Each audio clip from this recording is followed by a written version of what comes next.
Udinger de la Fondation Manobi aux États-Unis. Et il y a à peu près 7 ans, j'ai rencontré un scientifique qui m'a dit j'ai la solution pour la bilharziose. Et c'est une crevette, une écrevisse. Et j'ai été étonnée parce que je me suis dit, mais ça se mange, ça produit de l'argent pour les gens qui les élèvent. Et si ça peut aussi tuer le mollusque du Macrobacterium, c'est durable, c'est quelque chose d'incroyable. Alors on a commencé là, on est venu au Sénégal pour chercher un Macrobacterium, c'est-à-dire une crevette d'eau douce, autochtones. On en a trouvé, ils sont pas éteintes, presque éteintes, mais pas éteintes. Ils sont là, dans la région Richard Toll et Dagana. Ils sont pas en grand nombre. Ils sont en grand nombre ici, en bas, vers Diama. Aujourd'hui, l'Agence nationale de l'aquaculture et l'ONG Manobi étaient en train de signer un protocole d'entente pour lancer le projet pilote de lutte biologique en utilisant la crevette Macrobacterium pour lutter efficacement contre la bilharziose au niveau de la zone nord.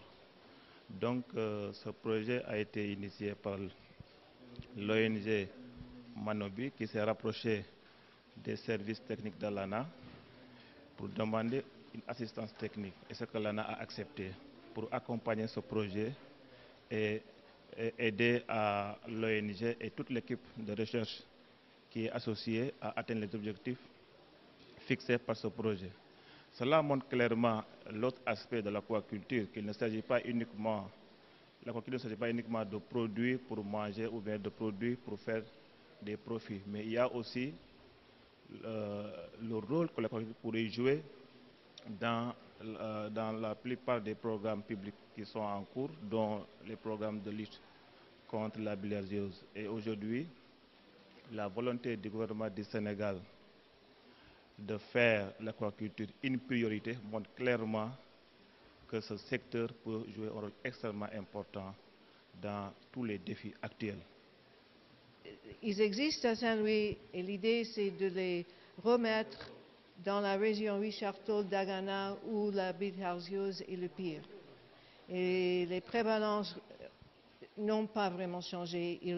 C'est un rang de 50 à 84% pendant plutôt les enfants dans les villages qui utilisent les bords du fleuve et du lac pour leurs besoins journaliers. Alors c'est très intéressant, plus qu'intéressant, c'est essentiel que l'ANA existe pour qu'on puisse faire ce partenariat, ce teamwork avec eux, parce que moi je suis la côté santé et eux ils peuvent gérer la solution sanitaire et en plus ça donne du commerce aux femmes de village, ça donne à manger à la population du protéine, ce qui manque, et aussi ça protège le bétail contre la bilharziose. Alors il n'y a rien à perdre dans cette lutte et je pense que tu vas très bien. Sur le terrain, parce que comme il y a le volet suivi des espèces et la mise en place aussi des enclos, l'équipe technique a fait le choix des sites qui doivent être suivis. Et maintenant, l'ANA doit d'abord assurer la gestion technique et le suivi de ces crevettes au niveau des sites choisis. Pour que les crevettes ne s'échappent pas, l'ANA va aider l'équipe de recherche à mettre en place des enclos dans lesquels nous allons mettre les crevettes et à partir desquels maintenant l'équipe pourra faire le suivi des populations au niveau des différentes zones. Ça, c'est la première phase qui va coûter 100 000 dollars américains. Maintenant, après cette phase, si la phase est concluante, nous allons passer maintenant à une deuxième phase.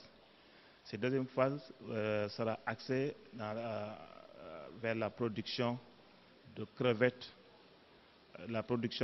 pour la consommation, puisque cette phase, c'est une phase de lutte biologique. Mais la crevette peut être utilisée aussi pour satisfaire les besoins protéiniques dans les zones. Donc, la lutte Mais à côté aussi, nous allons promouvoir la production de crevettes en quantité suffisante pour satisfaire les besoins protéiques au niveau de la zone, au niveau des zones cibles. Ce que je voudrais ajouter aussi par rapport à cela, ce projet peut encore réveiller l'ancien projet sur les vallées fossiles.